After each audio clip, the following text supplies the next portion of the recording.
you know, looking at the Haliburton injury, looking at a lot of the injuries that happened in this playoff, Jason Tatum, Damian Lillard, players are really just breaking down once we get to this point in the year. Haliburton was the 8th player this season to go down with an Achilles injury, like that specific injury. And Game 7 was one of the games I was most excited to watch in a long time as far as an NBA game. And once he went down, it was kind of a bummer to not be able to have that competition for Game 7, to not see him take over, to not see TJ McConnell be able to be in his role and not have to be out of role as the primary point guard on the team and getting those starter type minutes. And it makes me wonder, should we shorten the postseason? This has been a discussion now, I think, for the past few years, and that the playoffs started in the early April, middle of Yep. April, It's and been over 2 months. it's over 2 months of basketball that these guys play, and that what makes me worry the most for OKC is that they won't be able to replicate this, because playing all those minutes, playing those extra games into the playoff season is very taxing on the body. I read a study that since 2012, the average NBA team runs an extra 200 miles per season, which is just obviously could be leading to more of these injuries, these non-contact injuries. What do you think? So it used to be, didn't it used to be the first round was a 5-game series at Yes. one point? Do you remember when that changed? Because I want to say like early 2000s, maybe late 2000s. like there's no reason for 1 versus 8 to go before. Yeah, That should not be when a most of 4-game them are series. 5-game gentleman sweeps. Like, Yes, exactly. There's no reason for that. Even some of these 4 or 5 series recently haven't been as competitive. Like sometimes you'll see gentlemen sweeps there too. So you're like, definitely think they should go back to a 5-game series in the first round. Man, I don't know. There's got to be some sort of, if it's the shoes, if it's the conditioning, because it's not like the Achilles injury's just gone way up. The amount has just gone way up in the last 15 years or so compared to previous 10 years in the league. Yeah, is it the shoes? I don't know what's going on, but it's fascinating that you said that. Yeah, there's been 8 Achilles tears this season. 3 of them were on the Pacers, which is kind of crazy. Yeah, they lost James Wiseman. James Wiseman played about 10 minutes for them in the beginning of the year, and he tore his Achilles. And Isaiah Jackson, who would have been a huge part of their playoff run and this series, because Frank Glavin talked about Miles Turner yet. Miles Turner had an absolutely awful series. I thought decent postseason, but awful NBA Finals.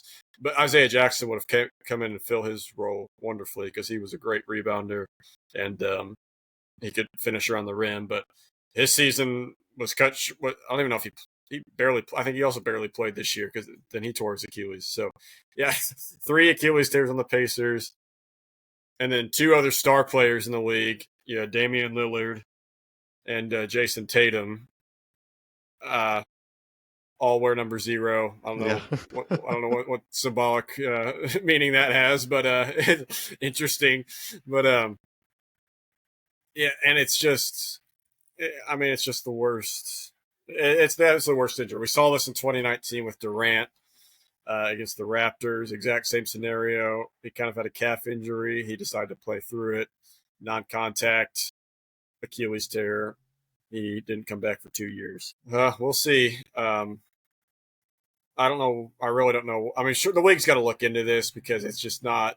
They know it's bad. They know you can't lose these star players like this. It's happening too frequently. They're going to look into it, but I don't know. I don't know if there's a definitive solution other than, and I don't even know if shortening the season would help. It wouldn't make things worse, but I don't know if there'd be much benefit to it.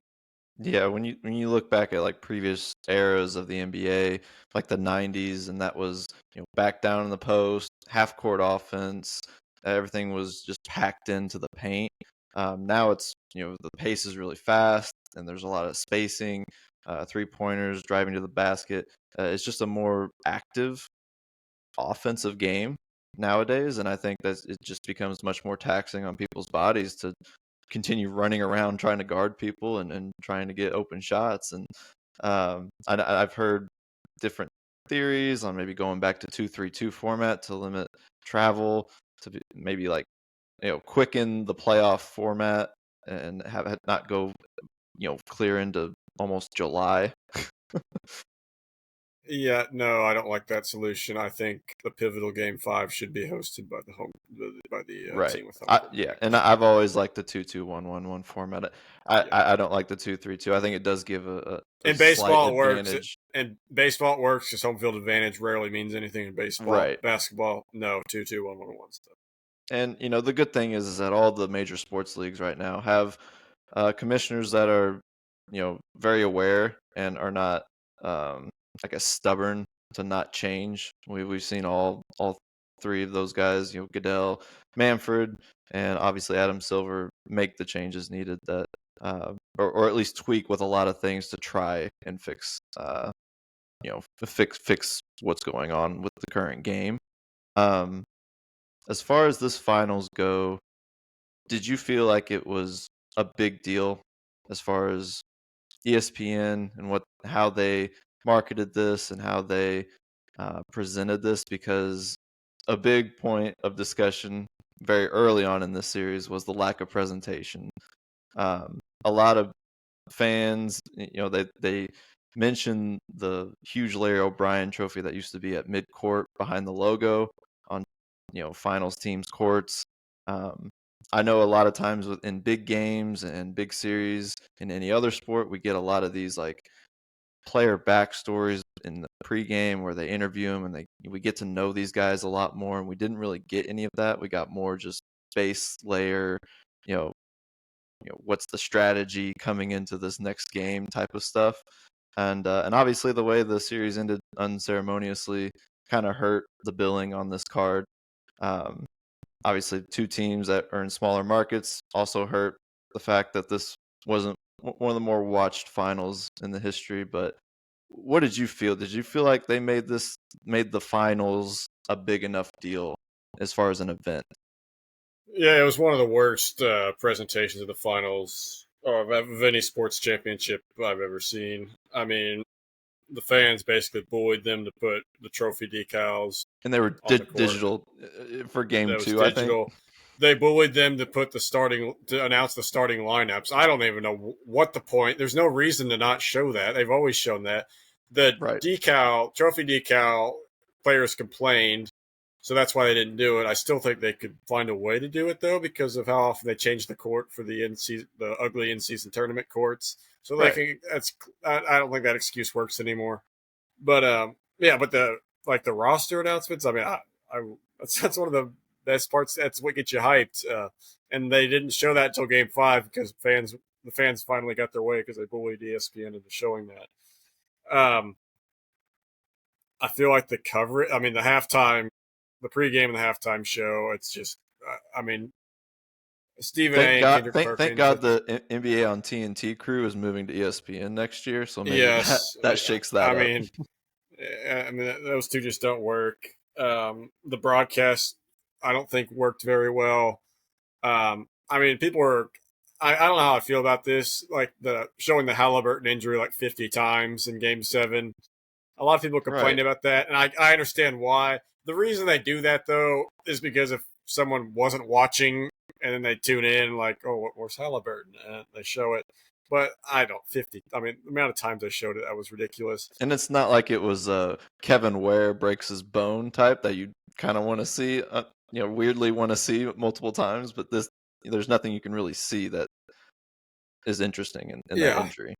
that and then like multiple times, like, oh, Rick Carlisle's hot, like he is heated. They'll never explain why. Like they'll never show why. Like I want to know why. Why is he mad? uh, like like show the replay of the foul that may have been missed. I want to see it. Like, um, it's just yeah. It's amazing how bad it's fallen off. Well, I and mean, I like think those. I don't know if I'm just nostalgic for mid. Like it's obviously fallen off, but I don't know if I'm just way overhyping how bad it's fallen off because um, No, I think those the late crew. 2000s to mid 2010s were peak, and then Right. I The don't know. commentary when Mike Breen had Jeff Van Gundy and Mark Jackson on the call, it just Yeah, flowed seamlessly, and they had so much time together. I just don't think him with Richard Jefferson and Doris Burke, they just haven't had enough time. I think maybe a few years from now it could be really good. I just think right now, um, you know, obviously they didn't keep Mark Jackson around because he kept looking for more coaching jobs, and so that that ended. And probably the same goes for Jeff Van Gundy, and obviously he also would say things on air that maybe you know shed light negatively on the NBA as far as rules and refs and stuff like that. So that could have been an issue there as well. But that crew was great, and I just don't think the current crew has had enough time to create a lot of chemistry with one another. Because I don't think Richard Jefferson's a bad commentator, and I definitely don't think Doris Burke is because she's been doing this a long time, and no hate on my end towards her. I just don't think they've had enough time together to create that chemistry that the previous crew had. Um, like you said, the fans had to pretty much just bully the NBA into bringing back all the things that make the finals great, the final script, the trophies, the player introductions. Um, yeah, it looked like they maybe thought the Thunder were going to take this in 4 or 5 games, and that they didn't want to spend too much time with all the hoopla around the finals. But I think missed opportunity. it's just disrespectful to both fan bases too. I mean, like you watch Lakers, Celtics, or Cavs, Warriors play each other. Like, man, can you imagine how awesome it'll be when my team makes it and like we get all Right, this attention, we get all this, and then it's just like this just feels like a normal Wednesday night ESPN game. Like this is right. The other scoreboard than the looks the crowd. I mean, same. the crowd makes it different. Other than that, it just everything ESPN, ABC did just felt exactly like a Yeah, normal. graphics, the score bug. I mean, it all looked like a regular season game in February. Um, but yeah, I think if they took some notes from the NFL, obviously the Super Bowl was one day, and everything just happens right then, as opposed to a 7 game series in the NBA. But I think there's a lot that they could do presentation wise to at least get you hyped for the game. Because with the Super Bowl, I was watching all 5 hours of the pregame show to get set for that game. But we'll see in the future if they're able to do some better stuff. The only advice I would not take from the NFL was don't get their scoreboard guy because that was God, horrible in the Super Bowl. That was the so Fox bad. scoreboard. I don't know how that was approved.